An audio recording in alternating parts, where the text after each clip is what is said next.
Hi guys, how are you? Guys, welcome to all of you at my YouTube channel. And guys, today's seminar is on basics of stock market. And trust me, this seminar is going to change your life. This seminar is going to change the perception which you are having towards the stock market. I know बहुत सारे लोगों को stock market के लिए बहुत सारे अलग अलग तरह के मिथ्स हैं. एंड अगर आप इस सेमिनार को टिल एंड तक देख लेते हैं तो आपके जितने भी गलत फहमियां हैं, जितने भी मिथ्स हैं, उनको I will try my best कि थ्रू दिस सेमिनार मैं उसको दूर करूंगा. And one thing very sure, after watching this seminar, आप में से जितने लोगों ने अभी तक स्टॉक मार्केट में इन्वेस्टमेंट्स नहीं करी हैं, they will regret. Trust me, they will regret a lot. And in case अगर आपने इन्वेस्टमेंट्स करी हैं and if you were making losses, then you will get to know that why you were making losses, right. तो आज इस seminar में हम बहुत कुछ बातें करेंगे, but I request you all कि इस सेमिनार को एंड तक जरूर देखिएगा, because my object is very clear कि आप लोगों के माइंड में सिंगल डाउट भी अगर इस मार्केट से रिलेटेड रहा तो फिर ये सेमिनार यूजलेस हो जाएगा. तो आई सिंपली वांट कि आपके माइंड से मैं पूरी तरह से आपके जो मिथ्स हैं उनको खत्म कर दूं आज. क्लियर है? ठीक है sir. And today is Sunday. I know बहुत सारे लोग जो हैं, आज संडे का दिन है, बहुत सारे काम होते हैं सबको, but I request you all कि सब लोग इस सेमिनार को देखने के लिए बैठ जाइए. एंड मैं सभी स्टूडेंट्स से भी चाहूँगा कि वो अपने पेरेंट्स को भी बिठाएं इस सेमिनार के सामने, बिकॉज ये सेमिनार सिर्फ स्टूडेंट्स के लिए नहीं है. This seminar is for the parents, this seminar is for the हाउस वाइफ्स, this seminar is for the professionals, and this seminar is for the everyone can watch this seminar. and जब भी जैसे ये सेमिनार को मैं ख़त्म करूँगा, आप लोगों को आज ऐसा लगेगा कि यस, हम लोगों ने लाइफ में कुछ सीखा है. और अगर आपने मुझे इस सेमिनार के बाद फॉलो किया तो this will be the turning point of your life. This is my guarantee to you, right. चलिए स्टार्ट करते हैं. सबसे पहले तो स्टॉक मार्केट के रिलेटेड हमारे माइंड में क्या क्या मिथ्स होते हैं वो पहले हम समझ लेते हैं. कुछ लोगों के माइंड में, कुछ क्यों, आई थिंक मोस्ट ऑफ, यानी कि अगर मैं परसेंटेज वाइज पिक करूं तो अप्रॉक्स 90% या 95% people believe that stock market is very risky market, right. ये पहला जो मिथ हम सबके दिमाग में है, हम उसको बहुत डिटेल में डिस्कस करेंगे. दूसरा मिथ जो हम सबके दिमाग में चलता है वो ये कि स्टॉक मार्केट के अंदर वी नीड ह्यूज फंड्स, हमें बहुत सारा पैसा चाहिए. अगर बहुत सारा पैसा है then only we can enter to stock market, otherwise आपके लिए मार्केट नहीं है. तीसरा जो मिथ हम सबके दिमाग में होता है दैट इज कि स्टॉक मार्केट में तो वही लोग इन्वेस्ट कर सकते हैं जिनको कोई एक्सपर्टीज नॉलेज हो या जिनके पास कोई प्रोफेशनल डिग्रीज हो. फॉर एग्जाम्पल, अगर मैं चार्टर्ड अकाउंटेंट हूँ देन ओनली मैं इन्वेस्ट कर सकता हूँ, या मैं कंपनी सेक्रेटरी हूँ, या मैं MBA हूँ, या मैं IIT हूँ. तो ऐसा कुछ भी नहीं है, राइट. तो आज के इस सेमिनार के एंड तक मैं ये प्रूव कर दूंगा कि ना तो मुझे आपका कोई डिग्री चाहिए, ना मुझे ऐसा कुछ चाहिए कि आप लोगों के पास बहुत ज़्यादा पैसा हो, ना मुझे चाहिए कि आप लोगों के पास, और आई विल प्रूव दैट इसमें कोई रिस्क फैक्टर भी है तो कैसे है और किन लोगों के लिए है, राइट. तो लेट्स स्टार्ट दिस. तो सबसे पहले हम लोग पहले मिथ के बारे में डिस्कशन करेंगे, that is risk in the stock market, right. So जब ये वर्ड आ जाता है रिस्क, तो सबसे पहले we need to define what is risk is all about. Trust me, बहुत सारे लोगों को शायद ये भी नहीं मालूम कि रिस्क होता क्या है. बट अगर किसी ने पूछा कि रिस्क रिस्क रिस्क, तो मैंने बोला, आपने सुना, आपने किसी और को बोला, तो हर आदमी के दिमाग में ये जो रिस्क है ना, ये सिर्फ एक सुना सुनाया शब्द है. एक्चुअली में meaning of risk, trust me, most of the people don't know even कि वो रिस्क क्या होता है एक्चुअली में. ठीक है जी. तो सबसे पहले इस रिस्क को ही हम डिस्कस करेंगे और फिर मैं आपको बताऊंगा कि इस रिस्क से बचने का हमारा तरीका क्या होता है, राइट. चलिए सबसे पहले मैं शब्द उठाने जा रहा हूं, रिस्क क्या है. देखिए, जब हम लोग इस वर्ड की बात करते हैं रिस्क, तो मैं इसका बड़ा एक जेनरिक सा मीनिंग बताने जा रहा हूं, पहले उसको समझते हैं. ठीक है. रिस्क का मतलब होता है, अगर मैं एक आम भाषा में बात करूं कि रिस्क, आप लोगों के लिए रिस्क का मतलब होता है लूजिंग योर मनी. ठीक है जी. इसका मतलब अगर आपको लगता होगा कि आपका जो पैसा है वो स्टॉक मार्केट के अंदर, जो भी आपने पैसा इन्वेस्ट किया है, whatever money you are investing, आपको ऐसा लगता है कि कहीं वो पैसा हमारा जीरो ना हो जाए, ठीक है जी। I am very sure this is the major risk. जो मैं एक आम भाषा में बात कर रहा हूं, आप लोगों को जो रिस्क समझ आता है मैं उसी टर्म को यूज कर रहा हूं। आपके लिए रिस्क का मतलब है कि कहीं जो पैसा मैंने इन्वेस्ट किया है कहीं वो जीरो ना हो जाए, और फिर ऐसा ना हो कि मैं जो मेरा कैपिटल था, जो मैंने बहुत मेहनत से कमाया था, वो खत्म ही हो गया, राइट। चलिए, तो ये तो आम भाषा में हमने बोला कि आपके लिए रिस्क का मतलब है if the money which is invested by you become zero, या रिड्यूस हो जाता है, कम हो जाता है, it is not reduce to zero, let's say अगर ये कम भी हो जाता है तो भी हम इसको रिस्क ही बोलते हैं एक आम भाषा में, राइट। चलिए, लेकिन टेक्निकली हम रिस्क किसको बोलते हैं वो हम समझ लेते हैं। देखिए, रिस्क का एक्चुअल मीनिंग होता है फ्लक्चुएशन, ठीक है जी। रिस्क का एक्चुअल मतलब क्या होता है? फ्लक्चुएशन। कहते हैं स्टॉक मार्केट लोगों को रिस्की क्यों लगती है? बिकॉज इसमें फ्लक्चुएशंस बहुत ज्यादा होती हैं, ठीक है ना। और फ्लक्चुएशंस जब ज्यादा होती हैं तो डेफिनेटली वो फ्लक्चुएशन समटाइम्स हमारे फेवर में आ जाती हैं, तो हमारा जो पैसा है वो डेफिनेटली ग्रो कर जाता है। और अगर ये हमारे लिए अनफेवरेबल हो जाती हैं तो हमारा जो पैसा है वो डेफिनेटली डूब जाता है, रिड्यूस हो जाता है, कई बार जीरो भी हो जाता है, ठीक है ना। तो इसका मतलब, रिस्क का मतलब हमेशा ये नहीं होता कि हमारा पैसा डूब जाएगा। रिस्क वर्ड मींस फ्लक्चुएशन, और फ्लक्चुएशन के दो रूप होते हैं, some time favourable, some time unfavourable. Yes, हमारे माइंड में रिस्क इसलिए होता है, क्यों? क्योंकि हमें ऐसा लगता है कि मे बी ये फ्लक्चुएशंस मेरे अगर अनफेवरेबल हुई तो शायद ये मेरे कैपिटल को खत्म कर सकती है। डन, बिल्कुल सही। लेकिन अब हमें ये समझना है कि स्टॉक मार्केट में फ्लक्चुएशंस जो आती हैं वो फेवरेबल और अनफेवरेबल, ये जो मैं शब्द यूज कर रहा हूं, ये कब होती है? देखिए, ये तो आप मानते हो ना कि वो फेवरेबल भी होती है और सम टाइम अनफेवरेबल होती है, राइट।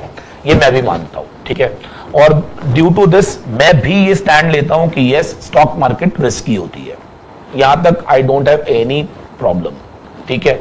लेकिन द प्रॉब्लम इज कि हमें यही नहीं मालूम कि ये फेवरेबल और अनफेवरेबल, ये जो वर्ड्स हैं, ये किस रेंज में देखा जाता है, ठीक है जी। तो उसके लिए अब हमें समझना पड़ेगा। रिस्क को समझने के लिए मैं आपके सिंपल यहां पर दो तरह के लोगों की बात करूंगा। देयर आर दो तरह के लोग, कौन से होते हैं वो आप समझ लीजिए जरा एक बारी। देखिए, स्टॉक मार्केट में देयर इज वन पर्सन जो कि इन्वेस्टर होता है, and the second person is जो कि ट्रेडर होता है, ठीक है ना। ट्रेडर का मतलब होता है जो खरीदता है, बेचता है, खरीदता है, बेचता है, लाइक दिस, ठीक है। और इन्वेस्टर का मतलब होता है जो इस मार्केट में जाता है for long term period of time. Clear है? तो मैं अब आप लोगों को बताना चाहता हूं कि ये जो हम लोगों ने रिस्क वर्ड समझा है ना, कि some time favourable, some time unfavourable, ये हमेशा शॉर्ट रन में होता है, हमेशा ध्यान रखिएगा। इसका मतलब स्टॉक मार्केट आज ऊपर गई, कल नीचे गई, कल ऊपर गई, परसों नीचे गई, ये हम देखते हैं, बट बिल्कुल सही है। लेकिन ये जो फ्लक्चुएशन है ये उन लोगों के लिए मैटर करती है जो कि इस मार्केट में एज अ ट्रेडर एंटर करते हैं। क्लियर है? तो बिल्कुल सही बात है। ये जो फ्लक्चुएशंस आ रही हैं, कई बार ऊपर कई बार नीचे, ये हमेशा उन लोगों के लिए है जो लोग इस मार्केट में एंटर करते हैं एज अ ट्रेडर। और यहां पे ट्रेडर से मेरा मतलब क्या है? जो खरीदते हैं, बेचते हैं, आज खरीदते हैं, 10 दिन बाद बेच देते हैं, या सेम डे बेच देते हैं, ऐसे लोगों को हम बोलते हैं ट्रेडर्स। क्लियर है? लेकिन आज तक का अगर मैं आपको हिस्ट्री दिखाऊंगा स्टॉक मार्केट की, तो जिन लोगों ने इसमें इन्वेस्ट करा है for long term period, sir आज तक ऐसा कभी हुआ ही नहीं कि मार्केट जो है वो अनफेवरेबल गई हो। क्लियर है? And I will prove it with the case studies.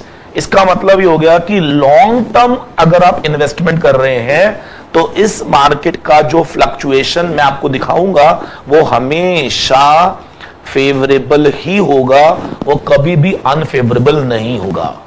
Clear है या नहीं? तो इसका मतलब ये हो गया कि रिस्क वर्ड कब आता है, जब फ्लक्चुएशन अनफेवरेबल होती है, याद रखना।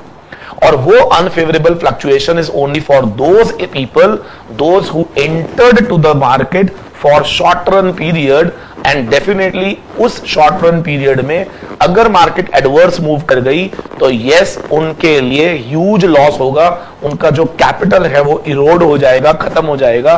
तो उन्होंने आपको जरूर ये कहा होगा कि यस, ये मार्केट बहुत रिस्की है, मैं 50 लाख लेकर गया था, आज मैं जीरो हो गया हूं, मेरे ब्रदर ने लगाया था वो भी जीरो हो गया, फलाने आदमी ने लगाया था उसने सुसाइड कर लिया। Sir, I am very sure आपने ये सब चीजें सुनी है, लेकिन ये उन लोगों के अगर आप पूरी कहानी भी सुन लोगे तो मैं बेट कर सकता हूं, I don't know those people but I can bet on, आप जाइए दोबारा से उनके बारे में एक बारी रिसर्च करिए। वो सारे वो लोग थे जिन्होंने इन्वेस्टमेंट करी थी for short term period, and definitely short term period के अंदर जब आप जा रहे हो that means you are taking a big risk, और जब बिग रिस्क ले रहे हो तो कैपिटल विल गेट इरोड, ये चांसेस बहुत हाई है। ठीक है जी, so this is what risk is all about. तो for me the word risk in the stock market बिल्कुल है, but if you are entering to this market as a trader and not for those who are entering to this market as an investor, and वो भी investor for a long term period rather than for a short term period, right. अब बच्चा कहता है sir what do you mean by long term period? See, वैसे तो long term की definition कुछ भी नहीं है, ठीक है, बट मैं इसको ऐसे डिफाइन करता हूं कि you should invest at least for 10 to 15 years. Yes, आप सही सुन रहे हैं, you should invest for 10 to 15 years, you will make money out of stock market and lot of money, you can't even imagine कि आप कितना पैसा यहां से लेकर जाओगे। और आई विल, मैंने कहा जो भी मैं बोलता हूं, जो मैं बोल रहा हूं, I will prove on records, मैं एक एक चीज अपनी बात को प्रूव करूंगा, राइट। चलिए, तो जो मैं आपको बता रहा हूं, आपको मेरी टिप्स लिखनी है, आप टिप्स लिखते रहिए। आज की क्लास खत्म होने के बाद मैं आपसे वादा कर रहा हूं कि आपका नजरिया टुवर्ड्स स्टॉक मार्केट में बदल दूंगा। आप लोगों को मैं बताऊंगा कि क्यों लोगों को लॉसेस होते हैं और किस वजह से उन्हें रिस्की लगता है। एंड फॉर यू पीपल ये शब्द बिल्कुल यूजलेस शब्द हो जाएंगे। आप कभी भी नहीं बोलोगे कि मार्केट रिस्की है, आप कभी भी नहीं बोलोगे कि इसके अंदर मेरी कैपिटल खत्म हो गई, राइट। बट आपको मेरे कुछ रूल्स फॉलो करने होंगे, एंड जो rules I am giving you, आप कसम खा लीजिएगा कि जब आप स्टॉक मार्केट में जाएंगे you have to follow those rules, and उसके बाद आप देखिएगा अगर आपका पैसा नहीं ग्रो करेगा तो आप जो मर्जी बोलिएगा, but I am telling you because I have experience for all these things, I had made investments, I had made money out of that, and I know कि पैसा कभी भी इरोड नहीं होगा अगर हम लॉन्ग टर्म इन्वेस्टर्स बनेंगे तो। So my point of view, yes market risky है, आपने सही सुना, बट कब? अगर आप इसमें पैसा शॉर्ट टर्म पीरियड के लिए लेके जा रहे हैं तो ये मार्केट बहुत रिस्की है, इससे आप दूर रहिएगा। लेकिन अगर आप इस मार्केट में पैसा एक लॉन्ग पीरियड के लिए लेके जाते हो तो ट्रस्ट मी, इसमें रिस्क है ही नहीं। क्लियर है या नहीं? ठीक है सर, तो लिखिए जरा, कुछ रूल्स मैं आपको लिखवाने जा रहा हूं, आप सबने नोट करना है। whoever is watching this seminar, please take it seriously, because आप लोग इतने सारे प्रोफेशनल कोर्सेज करते हो। अगर आप इस समय डॉक्टर हो तो आपने एमबीबीएस करा होगा, आपने बहुत सारी चीजें उसके अंदर पढ़ी होंगी, लिखी होंगी, तब जाके आज आप कुछ पैसा कमा रहे हो। अगर आप चार्टर्ड अकाउंटेंट हो, कंपनी सेक्रेटरी हो, अगर आप कोई भी किसी भी लेवल पर अगर आप इस वीडियो को वॉच कर रहे हो तो ट्रस्ट मी, आपके लिए ये class will be the turning point. आपका मैं सोच बदल दूंगा टुवर्ड्स दिस मार्केट, एंड आप लोगों का आपको ऐसा लगेगा कि you have missed something if you have not invested in this market, right. ठीक है सर, लिखिए rule number 1। So I am giving you some rules, लिखेंगे रूल नंबर 1। इस मार्केट में पहला रूल क्या है कि आपको जब भी इस मार्केट के अंदर इनिशियली अगर आप एंटर कर रहे हो, अगर आप मेरे कहने पर अगर आज मैं आपको कन्विंस कर पाया, and if you are entering to this market, तो आप इन्वेस्टर बनकर एंटर करेंगे, नॉट एज अ ट्रेडर। ये आपको अपने माइंड में अच्छे से बांध लेना है, क्लियर है। और वो भी आप इन्वेस्ट करेंगे इसको for long term period of time, ठीक है जी, long term period of time. और लॉन्ग टर्म को मैं इसको मिनिमम 5 ईयर्स लेता हूं और मैक्सिमम 20 ईयर्स लेता हूं, ठीक है। ये मेरा रूल नंबर 1 है, ठीक है। Don't take this market as if कि हम इसमें डेली प्रॉफिट्स कमाएं। ये मार्केट डेली प्रॉफिट कमाने के लिए भी है, बट उसके लिए रिस्क लेना पड़ेगा। तो वहां पर हम रिस्क का डिस्कशन करते हैं।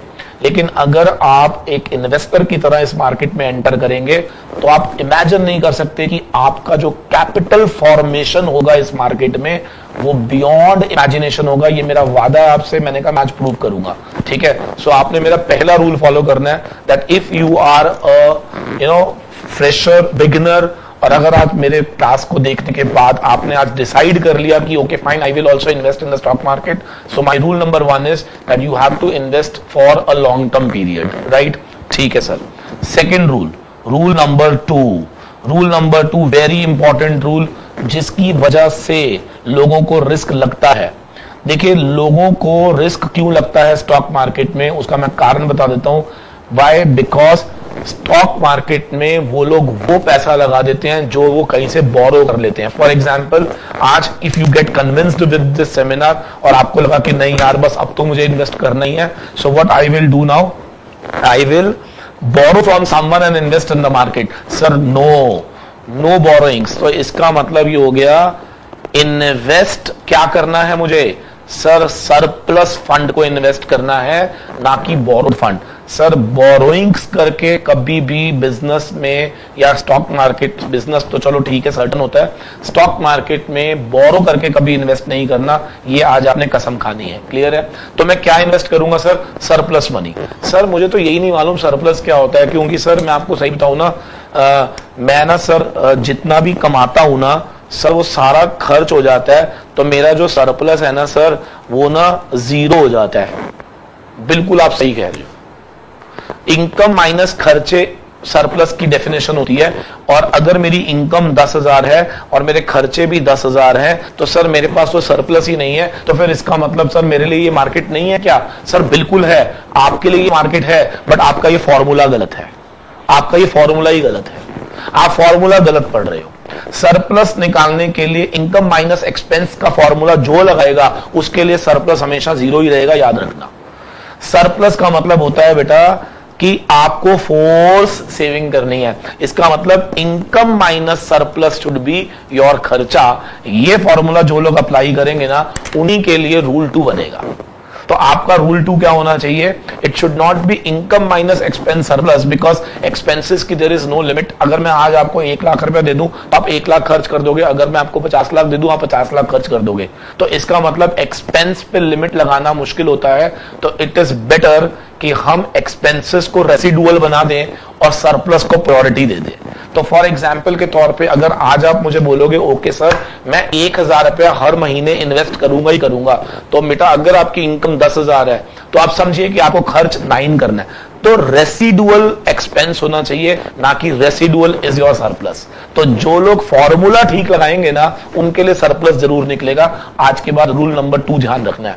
तो व्हाट इज सरप्लस? अगर कोई आपसे पूछे तो उसको बोलो सरप्लस रेसिडुअल नहीं होता, एक्सपेंस रेसिडुअल होता है। सरप्लस मेरी सोच है जो मेरे को फिक्स करनी है। क्लियर है?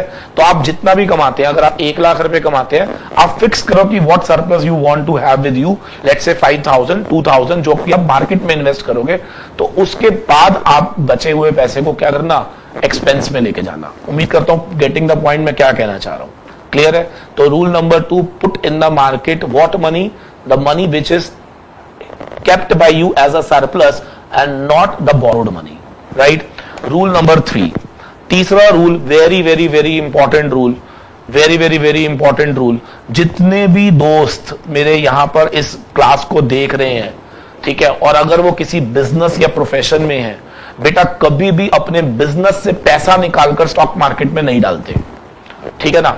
Don't withdraw money from your business, don't withdraw your money from the business. आप बिजनेस से पैसा कभी भी विड्रॉ नहीं करेंगे, कसम खा लीजिए। रीजन, क्योंकि बिजनेस में आपको पैसा कभी भी वापस चाहिए होगा, और ऐसे में स्टॉक मार्केट में कई बार ऐसा भी होता है कि डाउन ट्रेंड चल रहा होता है, तो आपको शेयर सस्ते में बेचकर बिजनेस को देने पड़ेंगे। अदरवाइज, क्योंकि हम बिजनेस से कॉम्प्रोमाइज कोई भी नहीं कर सकता। तो आज अगर मैंने बिजनेस से पैसा निकाल के स्टॉक मार्केट में डाल दिया और जब बिजनेस को वापस वो फंड चाहिए होगा, तो डेफिनेटली हो सकता है कि आपको लॉसेस पे शेयर बेचने पड़े। आई एम वेरी श्योर तीन गोल्डन रूल्स जो बच्चा फॉलो कर लेगा, सर मैं आपको बता रहा हूं, आप लोगों के लिए रिस्क वर्ड है ही नहीं। क्लियर है? तो rule number 1, you will enter into the market not as a trader but yes as a investor. So you have to be an investor rather than a trader. Number 2, you will invest surplus money. Surplus is nothing. It is not a residual amount.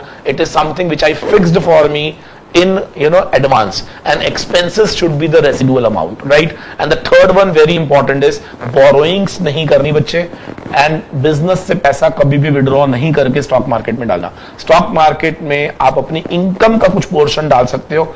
Let's say आप अपनी income का fix कर दो कि मुझे 2% डालना है, 5% डालना है, 1% डालना है, wherever you are convenient.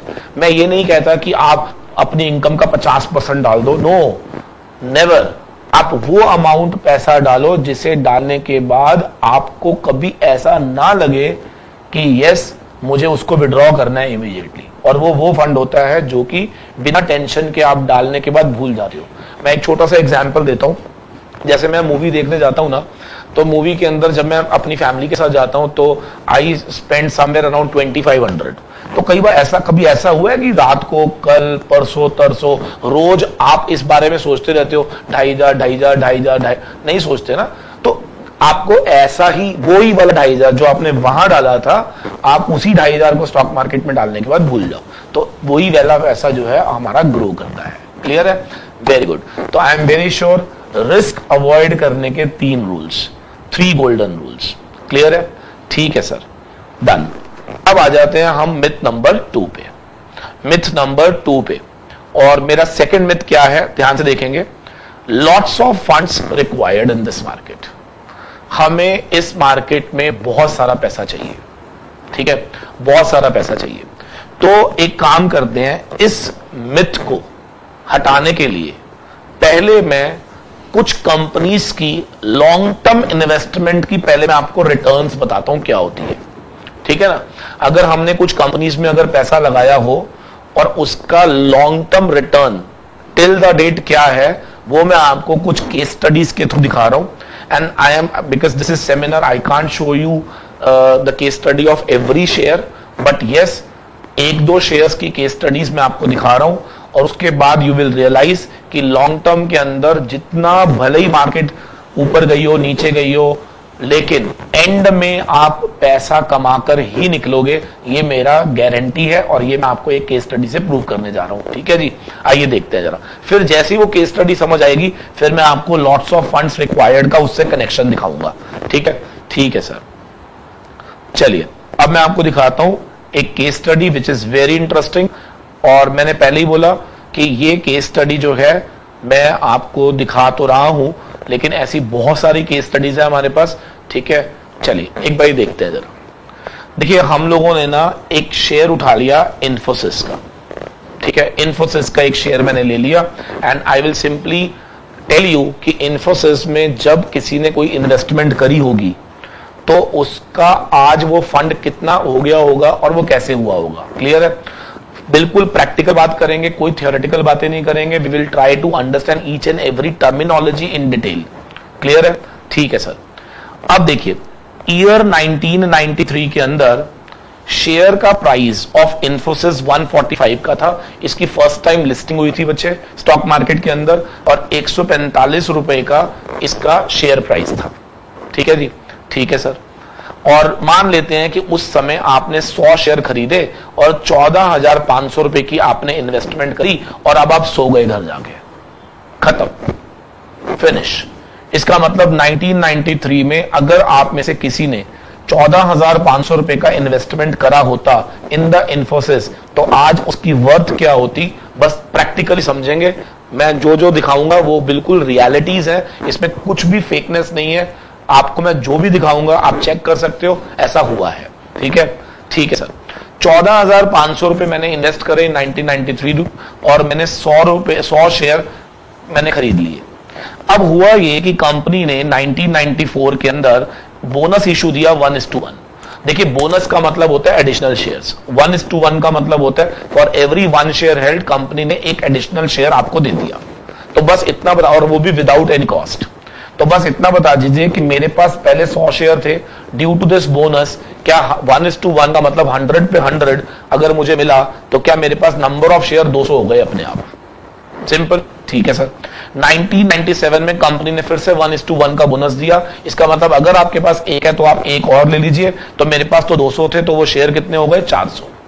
ऐसे करते करते कंपनी ने इस तरह से बहुत बार बोनस दिया। 1999 में कंपनी ने एक बार स्टॉक स्प्लिट करा।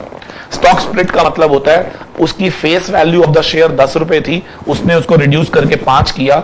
इसका मतलब ये हो गया कि अगर आपके पास 10 रुपए फेस वैल्यू वाला एक शेयर है तो वो लेकर कंपनी आपको 5-5 रुपए के 2 शेयर दे देगी। इन अदर वे राउंड आप कह सकते हो कि शेयर जो था आपका स्प्लिट हो गया। इसका मतलब अगर आपके पास एक था तो वो 2 हो गए, 2 थे तो 4 हो गए, 4 थे तो 8 हो गए, और मेरे पास तो 800 थे। तो क्या आफ्टर स्टॉक स्प्लिट क्या मेरी किताबों में, मेरे डीमैट अकाउंट में क्या शेयर 1600 हो गए?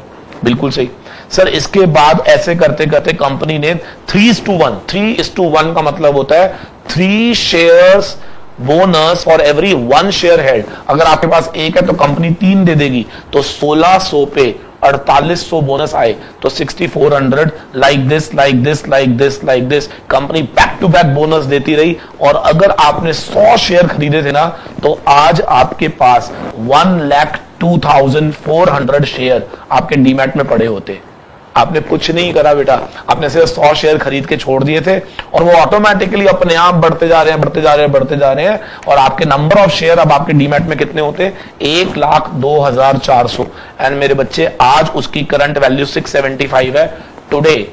ठीक है, आप चेक कर सकते हैं, 675 का एक शेयर है।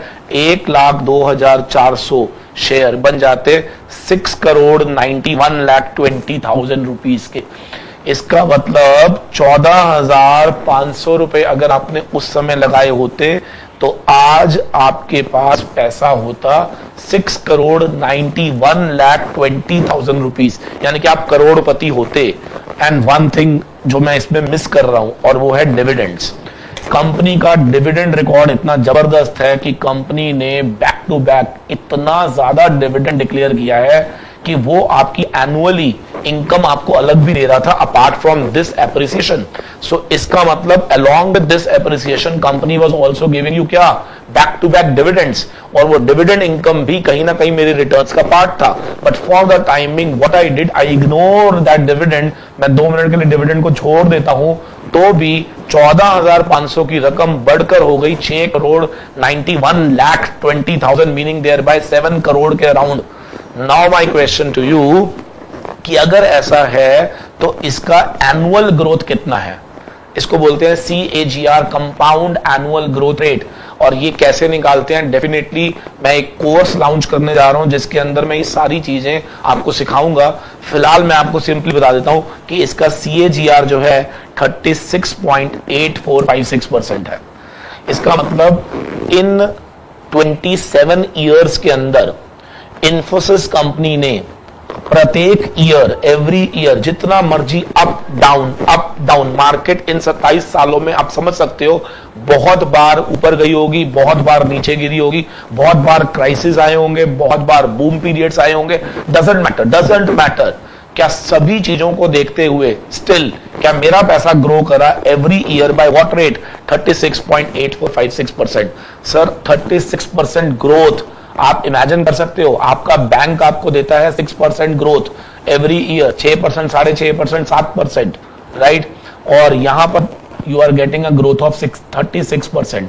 सो यू कांट इवन इमेजिन कि ये कितना बड़ा ग्रोथ है। वो मैं अभी आपको कुछ फिगर्स दिखाऊंगा तो आपकी आंखें खुली रह जाएंगी कि ये कितना बड़ा रेट होता है।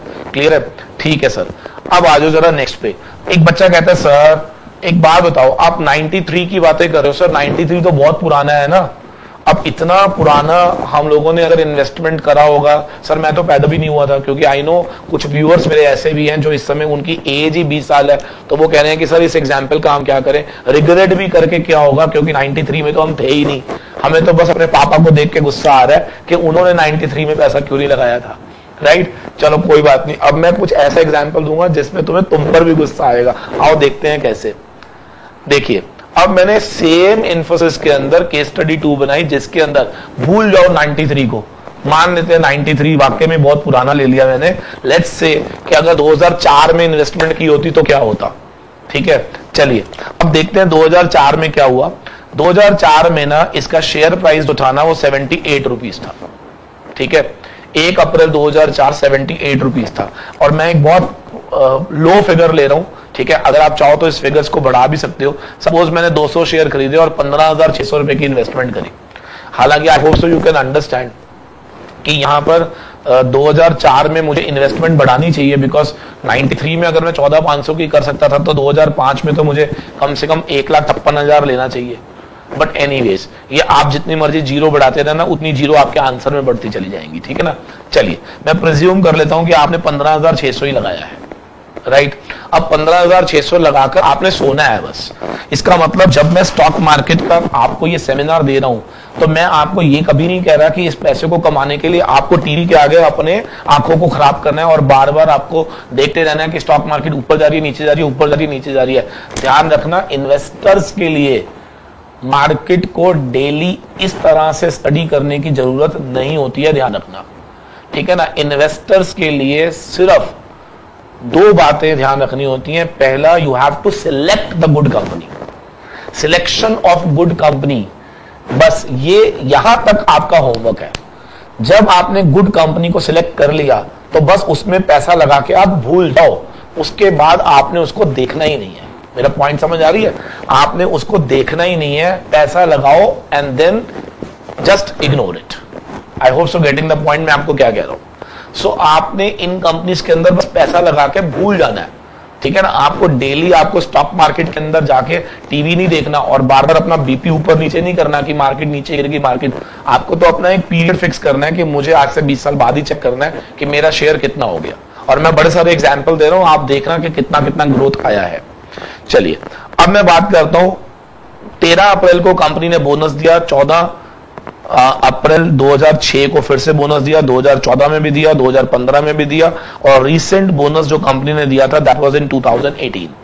ये सारे बोनसेस मिलाकर जो 200 शेयर्स थे ना हमारे, वो बढ़कर अब मेरे अकाउंट में बन जाएंगे 6400 शेयर्स, ठीक है जी। 16 साल के अंदर मेरे शेयर्स जो 200 थे बढ़कर कितने हो गए 6400, और आज के प्राइस से देखोगे तो उसकी वैल्यू है 43,20,000, 43,20,000।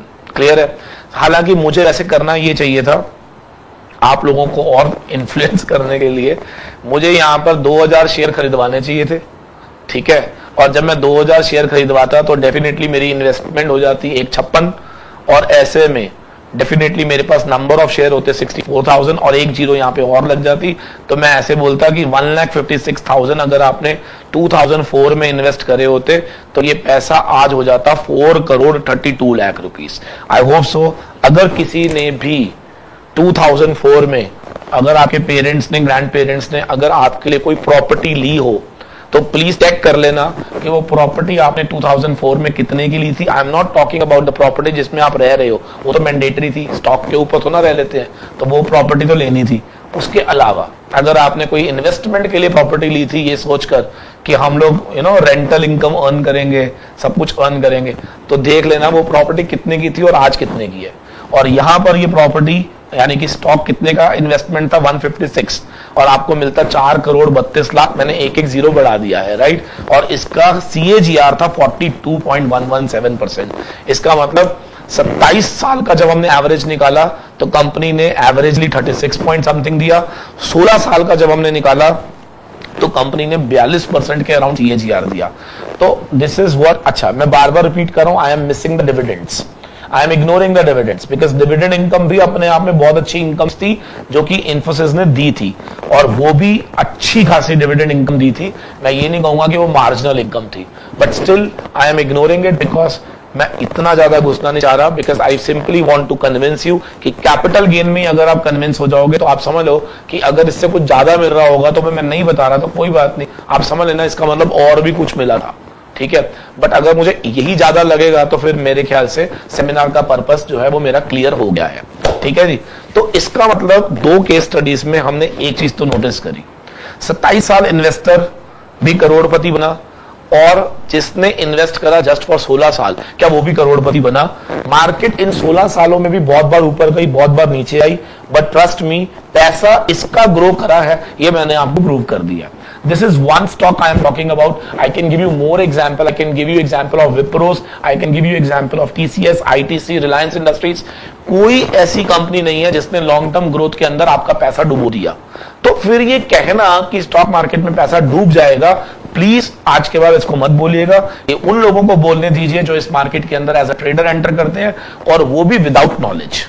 ठीक है जी, मैं ये नहीं कह रहा कि ट्रेडिंग बुरी चीज है सर। ट्रेडिंग के लिए यस, नॉलेज बहुत ज्यादा जरूरी चाहिए, और ट्रेडिंग अगर आपने करनी है तो अगर आप बिना नॉलेज के घुस रहे हैं इसके अंदर, तो फिर डेफिनेटली इसमें risk level is very high. So किसके लिए रिस्क नहीं है सर? इन्वेस्टर्स के लिए। कौन इन्वेस्टर होता है? जो लॉन्ग टर्म के लिए एंटर करता है, ना कि फॉर शॉर्ट टर्म पीरियड। और अगर आप बनना चाहते हैं ट्रेडर, तो बेटा ट्रेडर के लिए आपको नॉलेज ज्यादा चाहिए।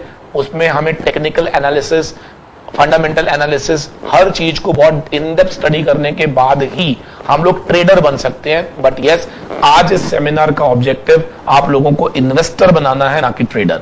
जब आप इन्वेस्टर बन जाते हैं, मार्केट को समझना शुरू कर देते हैं, तो फिर डेफिनेटली आप धीरे धीरे धीरे धीरे इसके अंदर ट्रेडिंग भी कर सकते हैं। बट मैंने पहले ही बोला, जो लोग डायरेक्ट ट्रेडिंग करने जा रहे हैं सर, उनके लिए ये मार्केट बहुत खतरनाक है।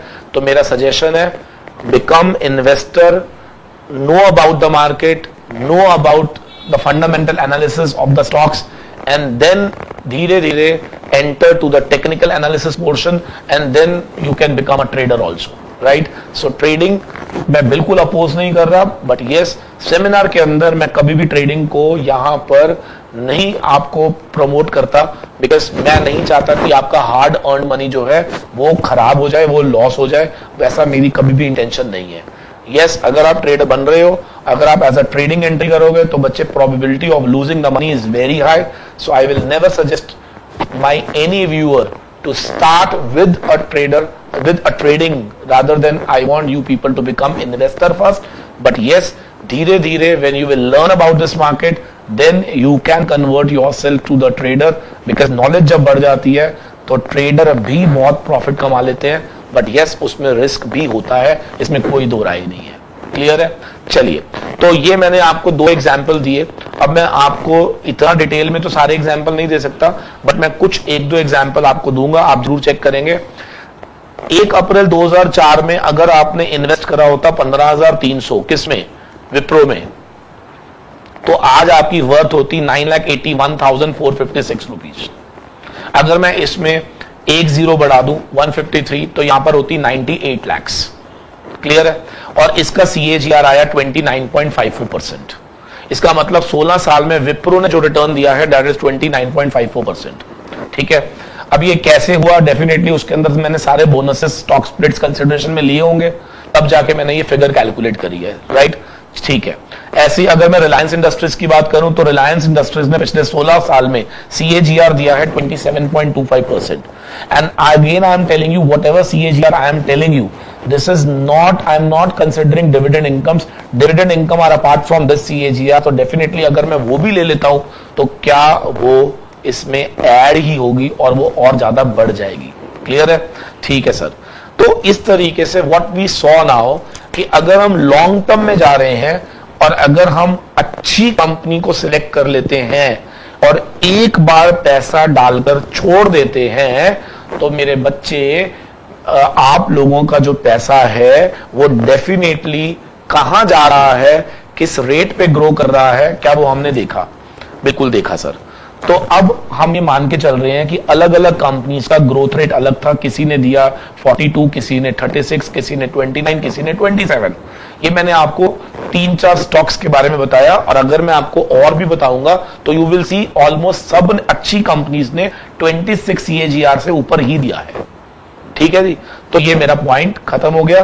सो आई प्रूव्ड, नाउ आई प्रूव्ड क्या, कि किसी भी कीमत पर लॉन्ग टर्म इन्वेस्टमेंट अगर आप करते हो इन अच्छी कंपनीज के अंदर, और इन्वेस्टमेंट करा है एट द प्राइस जो कि उस समय का बेस्ट प्राइस था, तो आपके लिए स्टॉक मार्केट में रिस्क बिल्कुल भी नहीं है। Definitely this money will grow and you will gate huge return from this market. Clear है? लेकिन अब क्वेश्चन है कि सर अच्छी कंपनी एंड बेस्ट प्राइस हम कैसे पता लगाते हैं?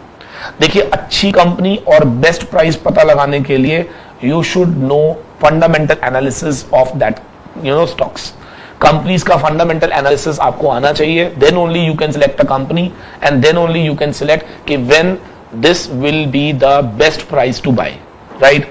तो उसके लिए फंडामेंटल आना चाहिए, और अगर आप ट्रेडिंग करना चाहते हैं तो उसके लिए टेक्निकल एनालिसिस आना चाहिए, राइट? सो अब ये पूरा जो स्टॉक मार्केट को समझने के लिए ना, there are 3 different courses. One, basics, जिसके अंदर जिन लोगों को अभी तक यही नहीं मालूम, आई एम वेरी श्योर बहुत सारे लोग ऐसे भी इस वीडियो को वॉच कर रहे होंगे जिन्हें शायद ये भी नहीं समझ आ रहा कि लिस्टिंग का मतलब क्या होता है, स्टॉक मार्केट क्या होता है। तो उन लोगों को आई विल सजेस्ट कि पहले आप बेसिक कोर्स करिए, ठीक है? फिर बेसिक कोर्स करने के बाद हम कोर्स नंबर 2 इंट्रोड्यूस करेंगे, that is fundamental analysis. Fundamental analysis में हम स्टॉक सिलेक्शन आपको सिखाएंगे कि किस तरह से पता चलता है कि किसी भी कंपनी का स्टॉक कैसे सिलेक्ट किया जाता है। अगर मुझे मान लो कोई रिलायंस कंपनी है या आईटीसी है, विप्रो है, स्टॉक कौन सी कंपनी का और बेस्ट प्राइस क्या होता है, ये हम थ्रू फंडामेंटल एनालिसिस को सीखते हैं।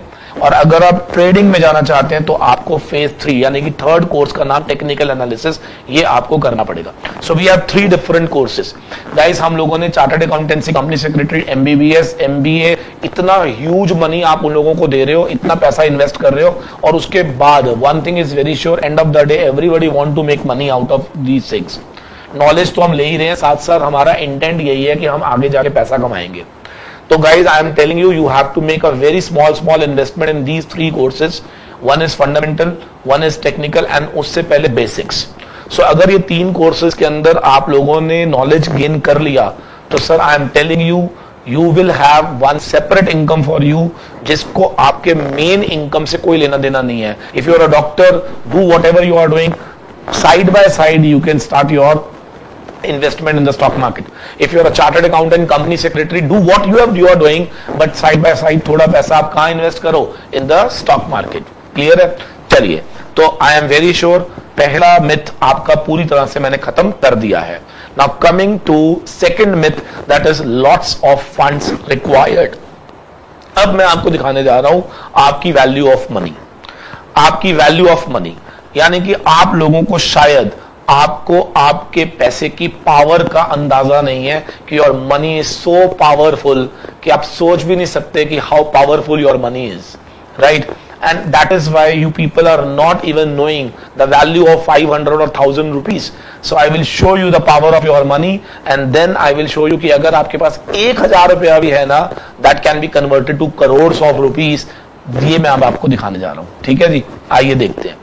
देखिए, अगर अब आपको मान लो इन्वेस्टर बनना है तो मैं आपको ये नहीं कहूंगा कि आपके पास 10 लाख होने चाहिए तो आप इन्वेस्टमेंट करिए। अब इन्वेस्टर बनने के लिए ना मैं आपको 2 पार्ट्स में डिवाइड कर रहा हूं।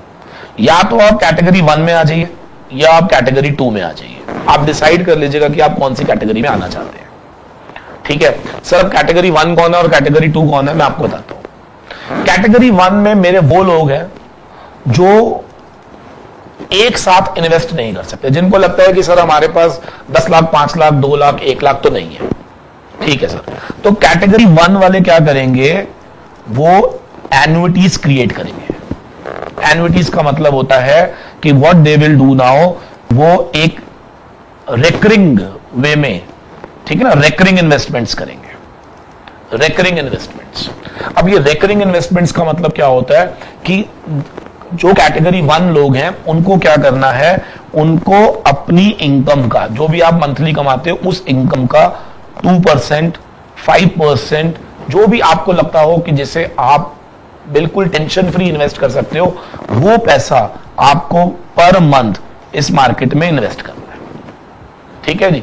तो I will take very simple example ताकि आप लोगों को मैं अंडरस्टैंड करा सकूं कि एक्चुअली में वो पैसा कहां पे ग्रो करेगा।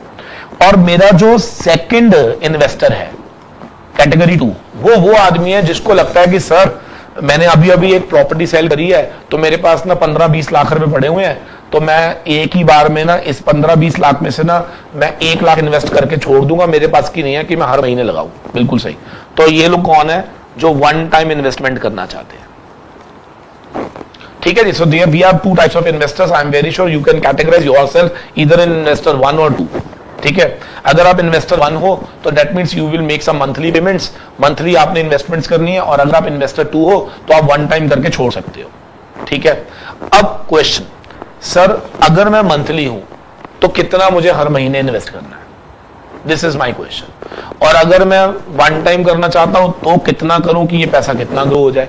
तो आइए मैं आपको पावर ऑफ मनी दिखाता हूं. देखिए, अगर आप 1000 पर मंथ इन्वेस्ट कर सकते हो, 1000 पर मंथ अगर आप इन्वेस्ट कर सकते हो, I am not asking you to invest 10,000, 20,000, 1 crore, ऐसा नहीं, सिर्फ 1000 रुपया महीना फॉर अनदर 20 ईयर्स. ठीक है ना, अगले 20 साल के लिए.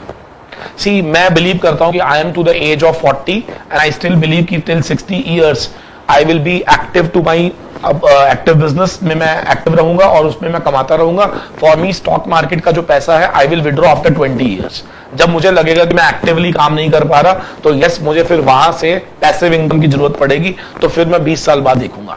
If you are to the age of suppose 50 years and if you are looking to invest then definitely you can reduce this span to 10 years. अगर आप 30 years के हो तो आप इसको 20, 25 भी कर सकते हो, 16 भी कर सकते हो. that is your wish now. ठीक है. I have taken 20, I will change also for you. तो आप देखेगा कि अगर मैं चेंजेस करूंगा तो what will be the effect. मैंने CAGR ले लिया 24%. ठीक है. मैंने 24 क्यों लिया? क्योंकि मैंने अभी अभी आपको दिखाया कि अलग अलग कंपनीज ने, एक ने 48 दी, 42 दिया, एक ने 36 दिया, एक ने 29 दिया, एक ने 27 दिया. मैंने तो कुछ भी नहीं लिया. मैंने तो और कम करके क्या ले लिया? 24%. क्लियर है? तो अब मेरा क्वेश्चन है, 1000 रुपया पर मंथ, अनदर 20 ईयर्स, 24% मैंने CAGR लिया, जो कि डेफिनेटली लेस देन जो मुझे अभी तक मिल रहा है. This money goes to 57,44,436 after 20 years. इसका मतलब 1000 रुपया अगर आप मंथली इन्वेस्ट कर देते हो तो आपका ये पैसा 57 लाख रुपीस हो जाएगा. और आप समझ सकते हो कि अब मैं इसके अंदर फिगर्स को चेंज करना शुरू कर दूं तो आप समझ सकते हो कि ये पैसा अपने आप चेंज होता जाएगा.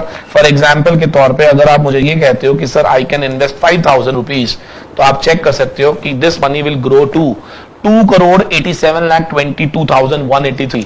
आपका अप्रोक्सीमेटली ये पैसा 3 करोड़ रुपए हो जाएगा अगर ये परसेप्शन हम लेकर चल रहे हैं कि 24% का CAGR मिलेगा. तो सर 24% नहीं मिलेगा तो बहुत अच्छी बात है, आई कैन रिड्यूस इट. हम इसको कर देते हैं 18%, जो कि मैं बहुत रीजनेबल ले रहा हूं. तब भी ये पैसा ग्रो करके हो जाएगा 1,15,44,000. इसका मतलब 5,000 पर मंथ बन जाएगा 1,15,00,000. सर आप समझ सकते हैं 5,000 पर मंथ का मतलब एनुअल हो गया 60,000 इंटू 20 कर दूंगा तो ये हमारा हो गया 12 लाख रुपए. 12 लाख का फंड जो कि आपने इकट्ठा नहीं दिया, टुकड़ों में दिया, और वो ग्रो बन गया, हो गया कितना? 1,15,00,000. सर जैसे मर्जी इस फिगर को मैं चेंज करता रहूं. सर और कम कर लेते हैं, चलो और रीजनेबल ले लेते हैं. सर इससे नीचे ऐसे कभी होता नहीं है, फिर भी मैं ले लेता हूं, चलो 15%. तो सर तब भी आपका पैसा जो है वो 74 lakh. What I am trying is, money आपका लॉस नहीं होगा, ग्रो ही करेगा और एक अच्छे रेट से ग्रो करेगा. That is very sure. ठीक है जी, डन. अब आ जाते हैं उन लोगों के लिए जो कैटेगरी 2 में थे और जो वन टाइम इन्वेस्ट करना चाहते थे. तो मैंने यहां पे वन टाइम इन्वेस्ट ले लिया 50,000. ठीक है जी. अच्छा, ये कैलकुलेशंस कैसे करते हैं? जो मेरा पहला कोर्स है बेसिक्स ऑफ स्टॉक मार्केट, उसमें मैं ये सारी चीजें कैलकुलेट करना आपको सिखाऊंगा. ठीक है ना. तो डेफिनेटली आज सेमिनार के अंदर इट इज नॉट पॉसिबल कि मैं आपको वो फॉर्मूलाज दूं जिससे आप वो कैलकुलेट कर सको. वो हम लोगों ने बेसिक्स ऑफ स्टॉक मार्केट जो अपना फर्स्ट कोर्स लॉन्च किया है उसमें हम लोगों ने ये सारी चीजें बहुत डिटेल में डिस्कस करी है. ठीक है जी. ठीक है सर. अब हम आ जाते हैं उन लोगों के लिए जिन्होंने वन टाइम इन्वेस्ट करना है. सो मेक श्योर अगर आप वन टाइम इन्वेस्ट करने जा रहे हो ना तो 50,000, मैंने एक बहुत छोटी सी फिगर ले ली है कि 50,000 डाल दो and then forget about it. भूल जाओ, देखना ही नहीं है इसको, आपने उसको देखना ही नहीं है. 50,000 डालो एंड देन इग्नोर इट. भूल जाओ कि आपने कभी ऐसी इन्वेस्टमेंट करी थी. सर हमारा बहुत सारा पैसा कई बार ऐसा भी होता है कि खो जाता है, कई बार लॉसेस हो जाते हैं हमारे को, हम उसको बियर कर जाते हैं. तो बिल्कुल ऐसा ही एक 50,000 आपने बस किसी तरीके से अपनी सेविंग्स बनाकर सरप्लस क्रिएट करके बस जमा करा देना स्टॉक मार्केट में. उसके बाद आपने स्टॉक मार्केट की ओर कभी देखना ही नहीं है. ठीक है जी. और इसको आराम से आप देखना कुछ सालों के बाद this money will grow to 36,93,000। Sir 50,000 बस आपने दिए थे एक बार और 36 lakh, sir double 1 lakh, sir triple 1.5 lakh, sir 4 time 2 lakh. Sir नहीं, मैं आपको क्या कह रहा हूं, 36 lakh. I hope so you can understand. और अगर आप वन टाइम कहीं इसमें जमा करा दो 5 लाख रुपया, जो मुझे लगता है कि अगर वन टाइम कराना है 5 लाख, चलो 5 लाख तो खैर मुझे भी लग रहा है ज्यादा हो जाएगा आपके लिए, है ना। 5 लाख नहीं करते यार, फिर 5 लाख नहीं, चलो 1 लाख कर देते हैं, ठीक है। तो आइए चेक करते हैं ये पैसा कितना हो जाएगा, 73,86,000। 1 लाख रुपए इन्वेस्ट करो 20 साल के लिए और भूल जाओ। देखो 73 लाख। सो इन्वेस्टमेंट करना जरूरी है, ये बस this is what I am trying to tell you. And huge fund नहीं चाहिए, 1,000 रुपया per month, one time investment of 50,000 या अब देखो डेफिनेटली जितना आप डालोगे उतना ही वापस आएगा। अच्छा गलती से वो रिटर्न रिपीट हो गया, कौन सा वाला, आप इमेजिन भी नहीं कर सकते क्या होगा अगर ये रिटर्न रिपीट हो जाए। हिस्ट्री रिपीट्स इन इटसेल्फ, कहते हैं इतिहास दोहराता है। अगर गलती से भी रिटर्न 37% आ गई, जो कि मैंने प्रूव करा है कि अभी तक आई भी है, दिस मनी ऑफ 1 लाख जो आपने इन्वेस्ट किया है, क्योंकि हमें पॉजिटिव भी तो सोचना है। 1 लाख जो आपने दिया था स्टॉक मार्केट को, इमेजिन करो वो पैसा कहां चला गया, 5,42,51,000, यानी कि अब 5.5 करोड़ रुपए आपके पास आ जाएगा अगर आपने 1 लाख रुपया डालकर 20 साल के लिए भूल जाओ। सर हम लोग कितना कुछ पैसा बर्बाद करते हैं, कितना पैसा हम इधर उधर बर्बाद करते हैं। आई एम वेरी श्योर अगर हम 1 साल अपनी बर्बादी, ये जो सरप्लस जो हम खर्चते रहते हैं, फिजूल खर्चियां करते हैं, यूजलेस खर्चियां करते हैं, उन चीजों में से बचा बचा कर अगर हम एक छोटा सा फंड मार्केट में डाल के छोड़ दें और उसके बाद हम भूल जाएं उस पैसे को, हम यही सोचें कि वो बर्बाद ही हो गया है। सोचो अचानक से 20 साल बाद somebody is saying okay fine, आपका 5.5 करोड़ रुपया मेरे पास पड़ा हुआ है, एंड जस्ट इमेजिन, आप दिमाग खराब हो जाएगा आपका कि 1 लाख रुपीज जो मैंने ऐसे ही मजे मजे में डाल के छोड़ दिए थे, now this fund have accumulated कितना, 5 crore 42 lakh, oh my God. और अगर गलती से भी 42% हो गया, आप इमेजिन नहीं कर पाओगे। प्लीज अपने आप को पकड़ के रखिएगा एंड देन देखिए कि ये पैसा कहां हो जाएगा। ओ 42%, फिगर भी नहीं आ रही इसके अंदर है, कम ही कर देते हैं इसको, 37 किया था हमने, आई डोंट नो क्या उसमें कुछ एरर है, but anyways I am very sure you can understand all these concepts now. So पैसा ज्यादा नहीं चाहिए, ठीक है ना। आपका 1,000 रुपया पर मंथ भी बहुत बड़ा अमाउंट होता है, वो भी करोड़ों में चला जाता है, आप देख सकते हो। मैंने कहा ना, यहां पर अगर मैं रिटर्न को चेंज कर दूं, पर मंथ वाले जरा ध्यान से देखेंगे, पर मंथ वाले, सर अगर गलती से भी 36 37 आ गई तो क्या होगा सर हमारा, ओहो क्या हो रहा है ये,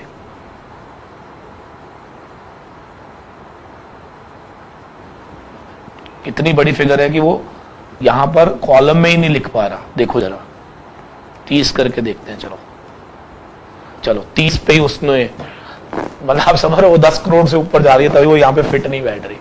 इमेजिन करो 5,000 पर मंथ, अगर गलती से वही रिटर्न भी नहीं, कम लिया है मैंने 30, तो ये पैसा हो जाएगा 7 crore 47 lakh. Please I request you all, according to, मैं बार बार बोल रहा हूं, इतना कन्विंस मत हो जाना कि आज ही किसी से बोरो करने चले जाओ, नहीं। देखो कि कैसे आप सरप्लस क्रिएट कर सकते हो एंड वो सरप्लस को कैसे आप इन्वेस्ट करके भूल सकते हो।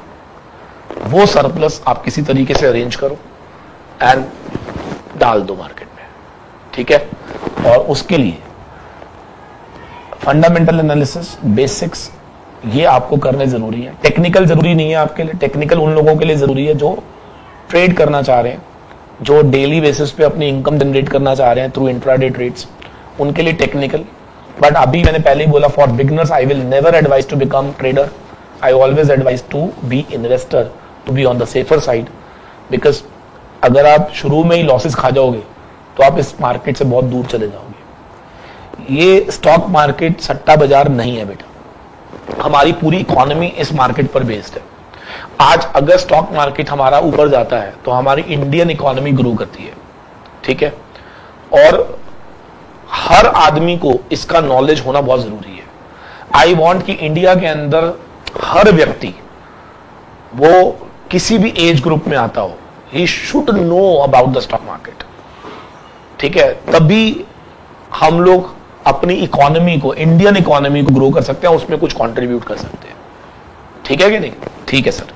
सो आज के बाद हम लोग ये भी नहीं करेंगे कि हमारे पास जो पैसा है वो बहुत कम है। सर आपके पास पैसा बहुत ज्यादा है, ध्यान रखिएगा। अगर आपके पास 1000 रुपए महीना है वो भी बहुत ज्यादा है, आपके पास 5000 महीना वो तो बहुत ही ज्यादा है, और अगर आपके पास 1 टाइम के लिए 1,50,000 पड़ा हुआ है तो वो भी बहुत ज्यादा है। तो आपको 10 करोड़, 5 करोड़, 10 लाख नहीं चाहिए, ध्यान रखिएगा, ठीक है सर। तो I am very sure myth number 2, lots of funds required, ये मैंने काट दिया। सर हाई क्वालिफिकेशन, ये तो मैं शुरू से ही बोल रहा हूं, मुझे चाहिए ही नहीं वो लोग जो हाईली क्वालिफाइड है। हाईली क्वालिफाइड, मुझे आपकी डिग्री से कुछ यूज ही नहीं करना। मैं आपको इन कोर्सेज के दौरान कभी भी ये कहता नहीं पाऊंगा कि आपने सीए फाइनल या सीएस फाइनल में क्या पढ़ा था या आपने एमबीए में क्या पढ़ा था, याद करो, कभी नहीं बोलूंगा। इसका मतलब अगर ये सेमिनार मेरा 11 साल 10 साल का बच्चा भी देख रहा होगा ना, उसको भी मेरी बात समझ आएगी कि मैं क्या कह रहा हूं। अगर ये कोई सीनियर सिटीजन देख रहा होगा, उसको भी समझ आएगा कि मैं क्या कह रहा हूं, ठीक है जी। और अगर कोई प्रोफेशनल देख रहा होगा, डेफिनेटली उसको ज्यादा समझ आ रहा होगा, ठीक है कि नहीं? बट समझ सबको आएगा, that is my promise to her, ठीक है जी। ठीक है sir. So I am very sure all 3 myths of the stock market पूरी तरह से मैंने खत्म कर दी है, क्लियर है। एक आखिरी सवाल, एक बच्चा कहता है सर मैं अभी 20 साल का हूं, don't you think so it's too early for me to invest in the stock market? Sir 20 साल, 20 साल अर्ली तो है। लेट्स सी वन थिंग, आओ एक चीज मैं आपको दिखाता हूं। Mister Warren Buffett, I don't know आप लोग जानते हैं नहीं जानते, प्लीज इनके बारे में गूगल करिएगा आज, ठीक है। इनको हम स्टॉक मार्केट के अंदर कहते हैं, जिसको हम बोलते हैं ना कि ये बादशाह है, he is one of king of stock market. What is his statement, पढ़िए जरा। I made my first investment at the age of 11 and I regret that I was wasting my life till then. मतलब he started at the age of 11 but he said I was late in this market. So according to him, he should have entered even before that age also, right? So guys, there is no age. तो I would like कि आप जब इस market में enter कर जाएंगे and you will start investing in a proper manner, सोच समझ के, long term period, surplus fund, not borrowings, not from business, and very importantly patience. Patience बहुत जरूरी है इस मार्केट के अंदर। मार्केट के अप डाउन से उन लोगों को फर्क पड़ता है जिन्हें अचानक पैसा विड्रॉ करना पड़ेगा। बट मैं बार बार बोल रहा हूं, आपको पैसा लगाना ही वही है जिसे आप डालने के बाद भूल जाओ, and then see the magic of this market. Your money will grow like anything, आप सोच भी नहीं सकते। That I have proved you, right. I am very sure that you loved this seminar, right. So if you loved it, don't forget to comment, like this video, share this with everyone. I want this seminar should be taken by everyone. अगर किसी ने नहीं लिया तो उसको आप बताओ और उसको knowledge दो about the stock market, and coming soon with the more videos on this. Stay tuned and God bless you all. Thank you very much.